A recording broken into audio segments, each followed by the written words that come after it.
नमस्कार मित्रों, railway group D exam 2022 के लिए सामान्य अध्ययन की सबसे महत्वपूर्ण प्रश्नों की श्रृंखला में आप सभी का अभिनंदन है। सामान्य ज्ञान के महत्वपूर्ण प्रश्नों की श्रृंखला यह 6 है। इससे पहले हमारी प्रश्नों की सीरीज जो है 5 लगा दी गई हैं, जो कि चैनल पर आपको मिल जाएंगी। वीडियो के डिस्क्रिप्शन बॉक्स में आप उन्हें देख सकते हैं बेहतर तरीके से। टुडे का प्रश्न है मित्रों, भारत का सबसे बड़ा हड़प्पनपुरा स्थल है। प्रश्न को बेहतर तरीके से रीड करेंगे, ऑप्शन को रीड करेंगे और सही आंसर आप स्वयं से लगाने की कोशिश करेंगे। तो यहाँ से जो राइट आंसर है वो ऑप्शन डी हो जाएगा। राखीगढ़ी है जो कि भारत का सबसे बड़ा हड़प्पनपुरा स्थल है। ठीक है, अगला प्रश्न आपके लिए, वस्त्रों के लिए कपास की खेती का आरंभ सबसे पहले किया गया था, यह किस देश में किया गया था? इस तरह भी प्रश्न बना है। तो यहाँ से जो राइट आंसर है वो ऑप्शन डी हो जाएगा। भारत में सबसे पहले वस्त्रों के लिए जो कपास की खेती का आरंभ किया गया था। ठीक है, एक एक प्रश्न आपके ग्रुप डी एग्जाम 2022 को दृष्टिगत रखते हुए विभिन्न पुस्तकों की श्रृंखला से यह तैयार किया हुआ है। मित्रों, नयनार कौन थे? तो यहां से इस ऑप्शन का राइट आंसर होगा ऑप्शन ए, नयनार जो थे शैव थे। ठीक है, अगला प्रश्न आपका, चाणक्य अपने बचपन में किस नाम से जाने जाते थे, या चाणक्य का बचपन का नाम क्या था? इस तरह भी प्रश्न आपका बना है। तो यहां से जो राइट आंसर है वो ऑप्शन सी है, विष्णुगुप्त। ठीक है, चाणक्य के बचपन का नाम था। अगला प्रश्न आपका, नर्मदा नदी पर सम्राट हर्ष के दक्षिणवर्ती अग्रगमन को रोका था, किस के द्वारा इसको रोका गया? इस तरह भी प्रश्न बना है आपका। तो यहां से जो राइट आंसर होगा वो ऑप्शन बी हो जाएगा, पुलकेशिन द्वितीय के द्वारा। ठीक है, अगला प्रश्न आपके लिए, चालुक्य वंश का सबसे महान शासक कौन था? चालुक्य वंश का सबसे महान शासक कौन था? तो यहां से जो राइट आंसर है वो पुलकेशिन द्वितीय था, यानी ऑप्शन सी यहां से करेक्ट हो जाएगा। ठीक है, अगला प्रश्न आपके लिए, मोहम्मद गौरी को सबसे पहले किसने पराजित किया था, या सबसे पहले परास्त किया गया था, किसके द्वारा? इस तरह भी प्रश्न आपका बना है। एक एक प्रश्न आपके वर्तमान एग्जाम को दृष्टिगत रखते हुए तैयार किया गया है मित्रों। तो एक एक प्रश्न इंपोर्टेंट है, इसलिए कंप्लीट वीडियो को, कंप्लीट प्रश्नों को ही रीड करें आप। तो यहां से राइट आंसर ए हो जाएगा, भीम द्वितीय के द्वारा सबसे पहले मोहम्मद गौरी को परास्त किया गया था। ठीक है, अगला प्रश्न आपके लिए, निम्न में से सबसे प्राचीन वाद्य यंत्र है, सबसे प्राचीन वाद्य यंत्र कौन सा है? इस तरह भी प्रश्न बना है। तो यहां से जो राइट आंसर है वो वीणा, ऑप्शन बी करेक्ट हो जाएगा, सबसे प्राचीन वाद्य यंत्र। अमीर ए कोही एक नया विभाग किस सुल्तान द्वारा शुरू किया गया था? तो यहां से इस प्रश्न का सही आंसर है ऑप्शन सी, मोहम्मद बिन तुगलक के द्वारा अमीर ए कोही एक नया विभाग शुरू किया गया था। ठीक है, अगला प्रश्न, कृष्णदेव राय के दरबार में अष्टदिग्गज कौन थे? तो यहां से जो राइट आंसर है, तो यहां से जो राइट आंसर, अष्टदिग्गज कवि तो जो थे 8 तेलुगु कवि थे। ठीक है, आपका राइट आंसर भी हो जाएगा।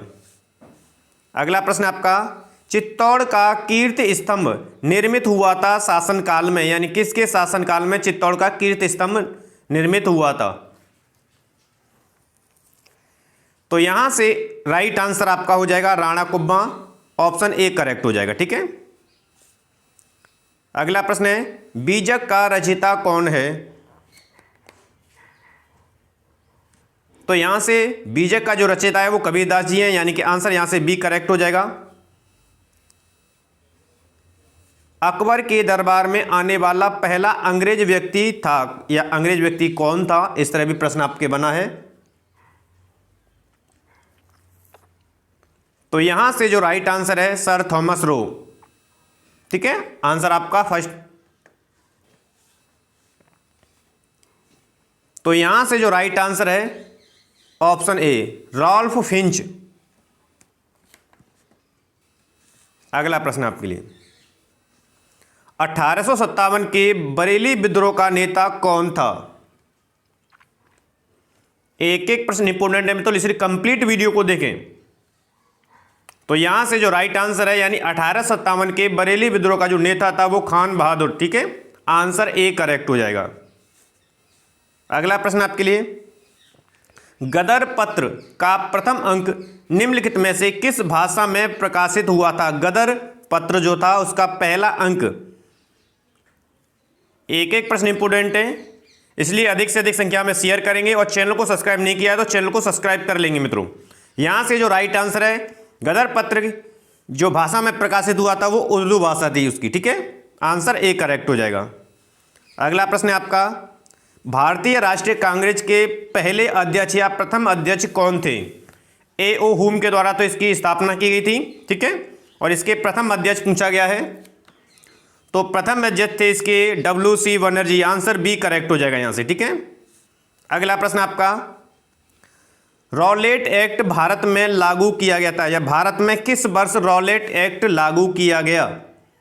इस तरह भी आपका कई विभिन्न एग्जाम में प्रश्न बना है, तो यहां से इसका राइट आंसर 1919 है, यानी आंसर बी करेक्ट हो जाएगा। रॉलेट जो एक्ट है वो भारत में 1919 में लागू किया गया था, ठीक है।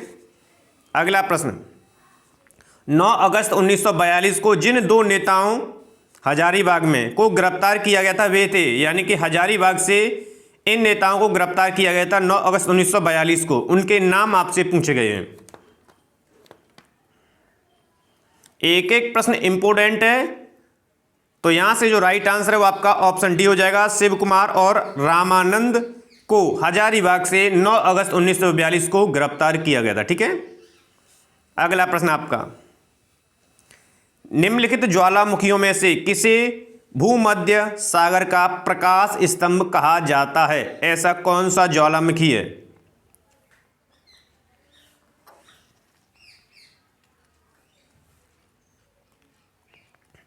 तो यहां से इसका राइट आंसर होगा सी, स्ट्राम्बोली, ठीक है, जिसे प्रकाश स्तंभ कहा जाता है।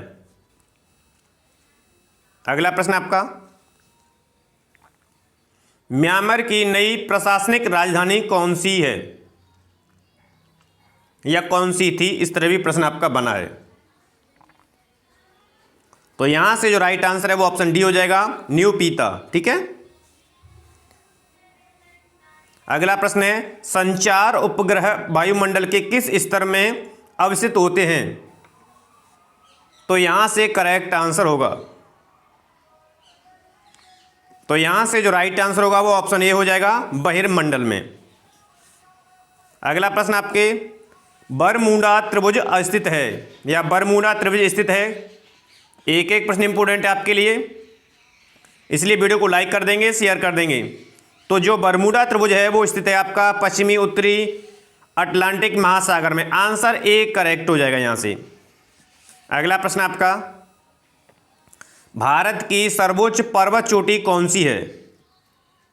कई बार मोस्ट इंपोर्टेंट है, रिपीटेड प्रश्न है, कई बार एग्जाम में बना हुआ है, तो राइट आंसर आपका हो जाएगा K2 गॉडविन ऑस्टिन, ठीक है। अगला प्रश्न आपके लिए, निम्न में से किसे जंगल की आग कहा जाता है? तो यहां से जो राइट आंसर होगा वो ऑप्शन सी हो जाएगा, ब्यूटिया मोनोस्पर्मा को कहा जाता है जंगल की आग, ठीक है। अगला प्रश्न आपके लिए, निम्नलिखित में से कौन सी एक खरीफ की फसल है? रबी की फसल, खरीफ की फसल, जायद की फसल से एक प्रश्न आपका इंपोर्टेंट है, बनता ही बनता है। जो खरीफ की फसल है वो सोयाबीन है, ठीक है। आंसर आपका यहां से डी हो जाएगा। अगला प्रश्न आपका, भारत का 25वां परमाणु विद्युत संयंत्र कौन सा है?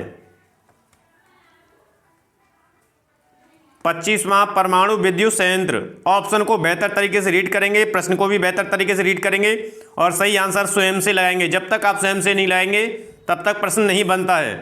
तो यहां से जो राइट आंसर है वो आपका रावतभाटा, जो कि राजस्थान में स्थित है, ठीक है, जो कि भारत का 25वां परमाणु विद्युत संयंत्र था, ठीक है। अगला प्रश्न आपके लिए, भारत की पहली रेलवे लाइन किन स्थानों के बीच तथा कब बनी या पहले रेलगाड़ी चली थी, ठीक है। तो यहां से जो राइट आंसर है आपका ऑप्शन सी हो जाएगा, मुंबई से ठाणे के बीच में चली थी और 1853 में प्रथम, ठीक है, याद रखेंगे, कई बार आपके प्रश्न में बना है ये। अगला प्रश्न आपका, 2011 की जनगणना के अनुसार उत्तर प्रदेश के किस जिले में जनसंख्या घनत्व सबसे अधिक है? मोस्ट इंपोर्टेंट एक एक प्रश्न है मित्रों, तो यहां से जो राइट आंसर है वो ऑप्शन सी हो जाएगा, गाजियाबाद, ठीक है। अगला प्रश्न आपके लिए, भारत की संविधान सभा का प्रथम अधिवेशन कब शुरू किया हुआ था, या प्रथम अधिवेशन हुआ था? ठीक है, इस तरह भी प्रश्न बना है। तो राइट आंसर आपका हो जाएगा 9 दिसंबर 1946, ऑप्शन बी करेक्ट हो जाएगा। अगला प्रश्न आपके लिए, राष्ट्रपति लोकसभा को कब भंग कर सकता है? तो यहां से जो राइट आंसर होगा वो ऑप्शन सी हो जाएगा, केंद्रीय मंत्रिमंडल की अनुशंसा पर जो है राष्ट्रपति लोकसभा को भंग कर सकता है। ठीक है, तो ये थे मित्रों टुडे के सबसे अहम और महत्वपूर्ण सामान्य ज्ञान के सबसे सेलेक्टेड प्रश्नों की सीरीज। और अभी तक आपने चैनल को सब्सक्राइब नहीं किया है तो चैनल को सब्सक्राइब कर लीजिए, बेहतर तैयारी आपकी और रिवीजन होता रहेगा मित्रों। मिलते हैं नेक्स्ट वीडियो के साथ, तब तक आप सभी को नमस्कार, धन्यवाद।